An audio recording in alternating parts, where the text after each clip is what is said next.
Kondisi Venezuela sedang terpuruk. Bahkan warga-warganya lebih memilih tinggal di negara lain, termasuk Kolombia. Menurut Badan Migrasi Kolombia, ada lebih dari 1 juta warga Venezuela yang menyeberang perbatasan memasuki Kolombia awal tahun ini. Sisanya pindah ke negara lain. Mereka yang menyeberangi perbatasan itu kebanyakan pergi ke Ekuador, Peru, Chili, Amerika dan Meksiko. Menurut data dari PBB, tiap hari sekitar 5.000 orang Venezuela meninggalkan negara mereka dengan harapan memperoleh masa depan yang lebih baik di negara lain. Namun Presiden Venezuela Nicolas Maduro membantah angka tersebut dan meminta badan internasional itu memperbaiki kembali. Lalu apa saja penyebab Venezuela makin terpuruk?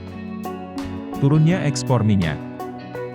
Menurut Bloomberg, produksi minyak makin menurun hingga 100.000 barel per hari pada bulan Februari. Universitas Pusat Venezuela mengatakan produksi minyak ini mencapai titik terendah dalam 70 tahun terakhir. Padahal sebagian besar cadangan minyak di Venezuela punya andil hampir 25% dari semua minyak mentah yang dikendalikan oleh produsen terbesar dunia. Minyak mentah ini perlu diencerkan dengan minyak yang lebih ringan untuk menjadi produk yang dapat dijual secara komersial. Pada 2016, dengan kegagalan industri sendiri, Venezuela mengimpor pengencer minyak untuk pertama kalinya dalam sejarahnya. Dalam 2 tahun sejak itu, impor makin sering hingga sebanyak 200.000 barel per hari. Menurut Francisco Monaldi, rekan dalam kebijakan energi Amerika Latin di Rice University di Texas, Venezuela mengimpor minyak dari Amerika Serikat. Terlilit utang. Krisis Venezuela juga karena terlilit utang. Menurut Bank Sentral Venezuela, utang luar negeri negara Venezuela pada tahun 2014 meliputi utang publik Venezuela. Utang ini mewakili 55% dari semuanya dan apa yang terutang dalam bentuk obligasi utang domestik dan luar negeri, tagihan treasury dan pinjaman bank. Kemudian utang keuangan PDVSA sebanyak 21%. Utang luar negeri sebanyak 15% melalui pembiayaan diperoleh melalui dana Cina. Lalu utang CADIVI sebanyak 9%. Ini adalah utang non-keuangan CADIVI, mata uang untuk impor, dividen, pendapatan dan jasa secara umum. Pada bulan November 2017, The Economist memperkirakan utang Venezuela mencapai 105 miliar dolar Amerika dan cadangannya sebesar 10 miliar dolar Amerika. Salah kebijakan ekonomi. Kekurangan di Venezuela muncul sejak pemberlakuan kontrol harga dan kebijakan lain selama kebijakan ekonomi pemerintah Hugo Chavez. Kekurangan makin parah di bawah kebijakan ekonomi pemerintah Nicolas S. Maduro. Kebijakannya Maduro saat itu menahan dolar Amerika Serikat dari importir dengan kontrol harga.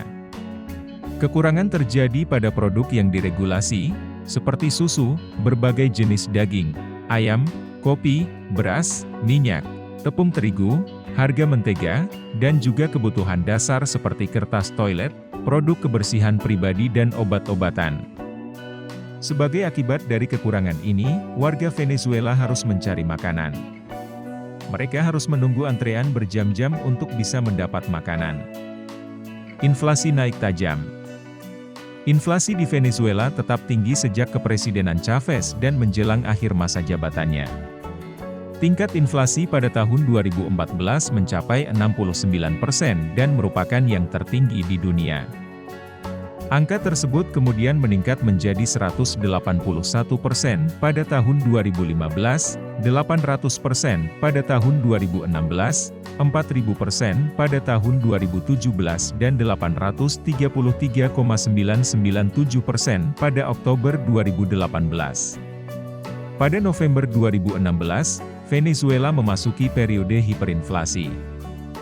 Pada Agustus 2018, Presiden Maduro mengumumkan akan mengeluarkan mata uang baru, Bolivar berdaulat. Artinya 1 juta bolivar lama sama dihargai dengan 10 bolivar baru. Cara ini untuk melawan hiperinflasi. Utang baru muncul lagi ke negara itu pada 20 Agustus 2018. Bisnis dan industri.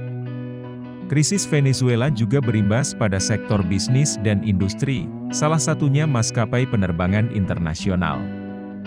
Maskapai tersebut kesulitan melakukan penerbangan normal ke dan dari Venezuela. Alhasil banyak maskapai penerbangan yang meninggalkan negara itu. Menurut Asosiasi Transportasi Udara Internasional, IATA, pemerintah Venezuela menahan 3,8 miliar dolar dari maskapai penerbangan. Sebagai akibatnya, negara kehilangan peluang bisnis, memperparah krisis. Korupsi. Menurut Indeks Persepsi Korupsi Transparency International, TNI, korupsi di Venezuela sangat tinggi. Awal kemunculan korupsi di Venezuela adalah minyak. Transparency International saat ini menempatkan Venezuela di antara 20 negara terkorup di dunia. Sebuah jajak pendapat Gallup 2014 menemukan bahwa 75% rakyat Venezuela percaya bahwa korupsi menyebar di seluruh pemerintah Venezuela.